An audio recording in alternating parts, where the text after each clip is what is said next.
Hey, welcome back. It's Tech Tip Thursday, and today we're working on a Tenet T2. You'll see I already have it open.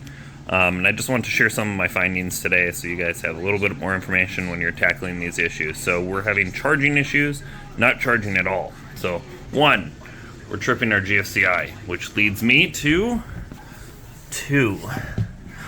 That's not particularly good. So that's going to be leading to quite a few problems. So we're going to need a new charger because that cabling is actually soldered onto the board itself. So this isn't really a thing you can open and service, which is inconvenient, but you know, that's life. But then on top of that, don't forget about the last thing, the actual thing you're charging, these batteries.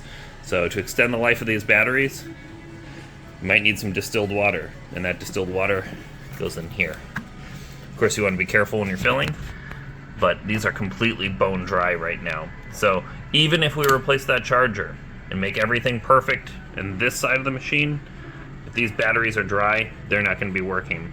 Anytime you're servicing, anytime you're near one of these machines, it's worth taking a peek. If they're sealed batteries, you don't have to worry about them. But if they're not sealed batteries, it's good to get that distilled water in there. And we do carry that in the store, so you can have the store supply it out and use it when they need to.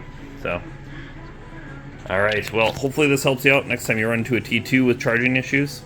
Thank you for watching. We'll see you next time.